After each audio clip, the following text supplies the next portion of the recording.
And what's the age group here? Okay, so we're not going to be doing heads up, thumbs up, or so maybe 11 through 15. Like that? Oh man, So, I wish. You wish? Okay. Well, my name is Technical Sergeant Hubbard, and that is Technical Sergeant Ganner over there.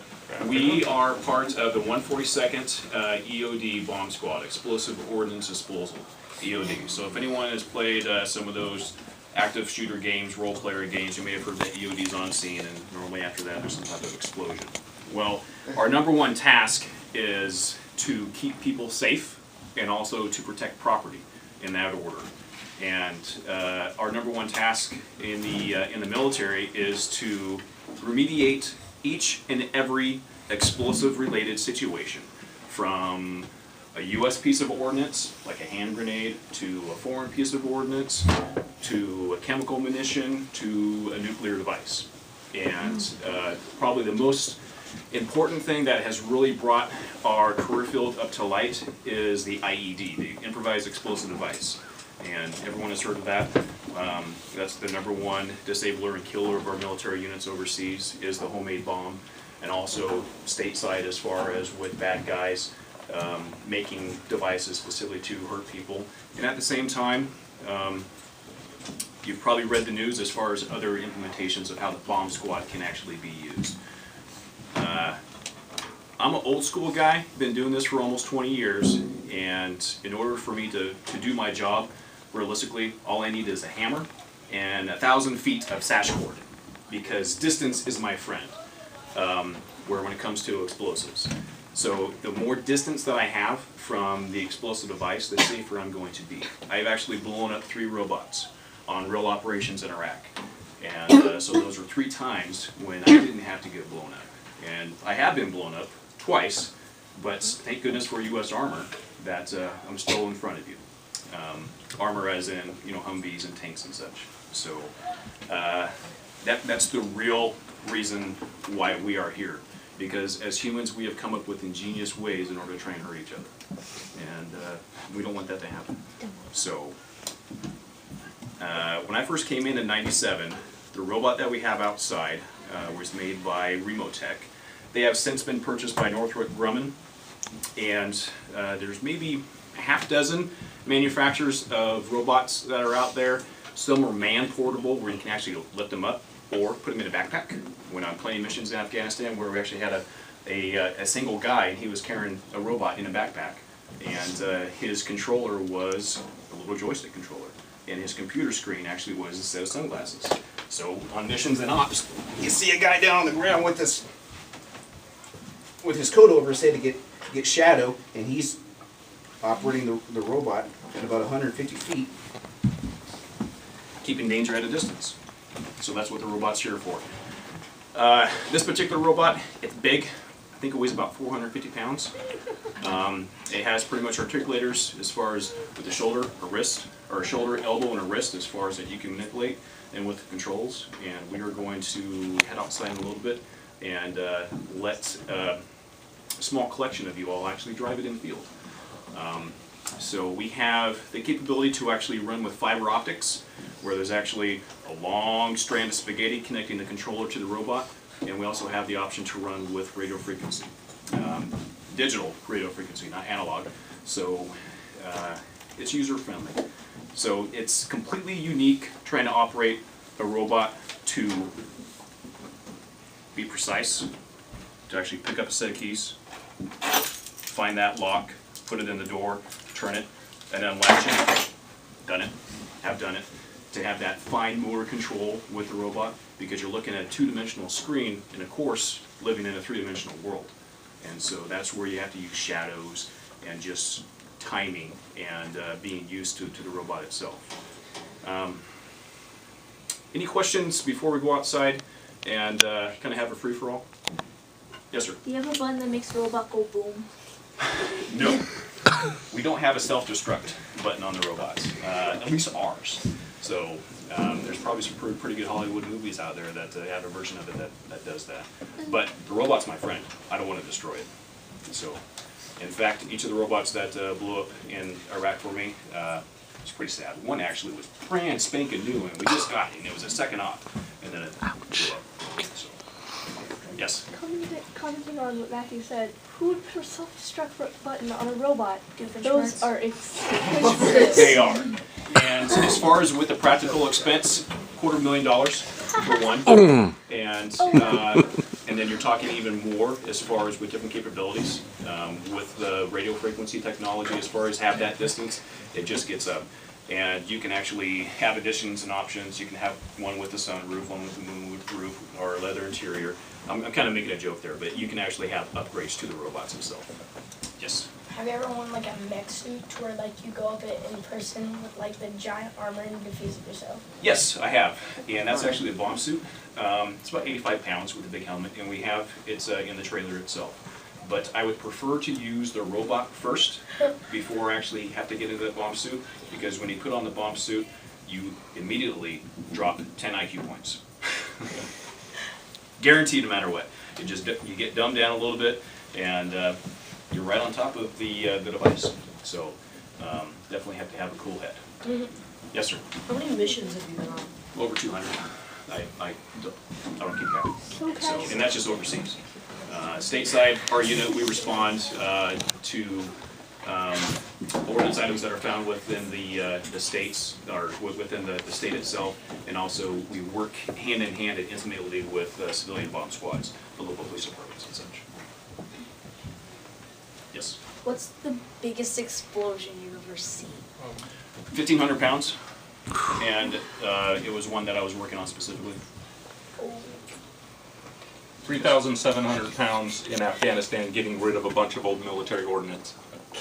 And we did it on about once a week, about that same weight. And your mech question, something you guys might want to look up later, the Talos, and it is currently in the design stages by the Army. They're trying to build their own Iron Man suit. So exoskeleton that you can carry out. Surprise, get this on Alright, guys. Kind of like a The agency for the Army is called DARPA. If you guys are really interested in robotics, engineering, what's going on in the future, not even just military, but all the stuff in the future we could be using, think of DARPA. So just look it up, check it out. Kind of interesting stuff. I'm ready when you are, boss. Before we jump outside? Talos. Yes, ma'am. How does the bomb suit drop your IQ by Yeah, I kind of want to. Imagine putting on a big paper bag, cutting out small little eye holes, and then you jump into a stove that has the top of it, and you have to walk and do this and everything else, and then you're sweating. You're like, what was I doing down here? Why am I here? So that's how it drops your IQ. Very warm. Yes. Now I want to try it. Who's Unfortunately, we couldn't bring our latest robot out here. It's currently in about a dozen pieces because it needed some upgrades from the same company Sergeant Hubbard mentioned, Remotech. They're actually boosting the power supply on there. So, and we'll get into that when we talk a little bit about this one and what the other one's capable of. So, when you're ready, I'll be outside, boss. All right. Going from here to the free antenna system on the back. When I was in Iraq, my unit actually was the test and evaluation unit for the precursor to this. So these little antennas were about yay big. Well, they actually had 3 of them that were about this big that we actually had to have on one of our trucks. And it was so powerful that we actually kept it inside the truck. And it was able to punch its signals through the armor of our vehicle because we were always taking sniper shots. And so we wanted to stay inside our truck while we're working the robot. And so the bad guy's like, what's going on? I see this robot down there, but I don't know who's doing what. And so this is one of the pieces of technology that helps to keep us safe. For this guy's about 3.5 miles an hour.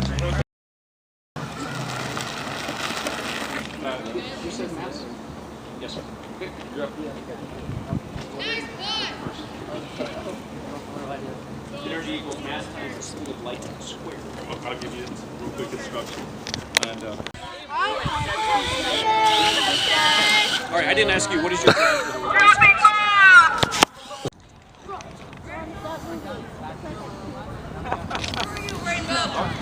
For years. And the battery.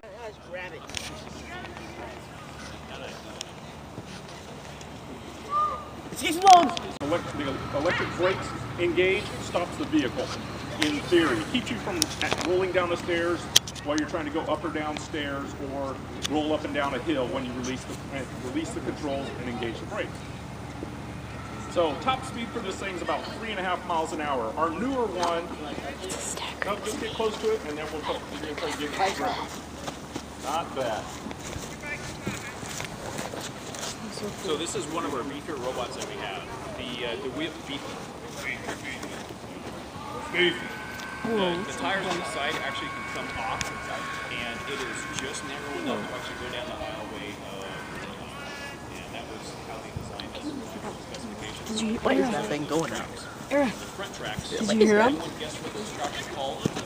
Why is that thing going up? Ow. So you have to go ask him. Where's it the camera? I think it's the camera. I need to see those.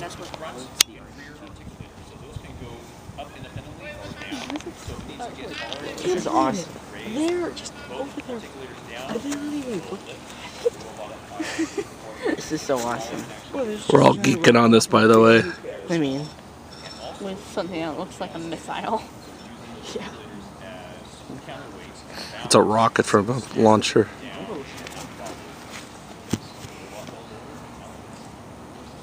Mr. Price, did you hear what he said about the wheels? Yeah.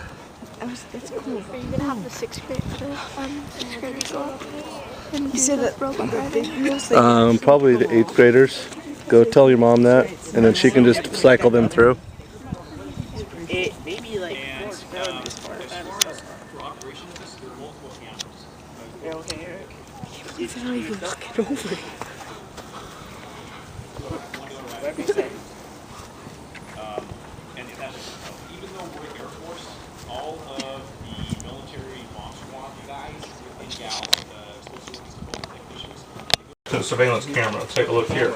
So I can see what all the different joints are doing. one camera between the front treads, so you can kind of see And you all can kind of get an idea what your orientation is for watching this guy and this guy. That's how we kind of get past that whole two-dimensional aspect. You want someone else to do it? Because No. I've been driving for a while. You've taken a stab at it. Let's try some little arm movements. Okay. Don't be nervous. It's all good, brother. It's not a weapon that we use. Yeah, don't worry, Elvis. Shoot back. Okay. Just kill millions of people. Senpai, acknowledge me, oh god! Yeah, so get out of the way. Looks good. Yeah, that right side's pretty juicy, but. Yeah, it is. And especially those cranks right there. Yeah, I'll take care of it and drive it around the base tomorrow and knock all the Guys, think all the about this. stuff We have out. like 55 minutes left. Seriously? Hey, Elvis! You have fun. Football! Yeah, no wonder I'm on high speed. Stop. I gotta hold my hand. Better catch this. There's just a couple motorcycle batteries on this one, 12-volt motorcycle batteries inverted and or laying on their side, and that's it for cool. this one. The new one, the 43 volts. Check out with Kelly.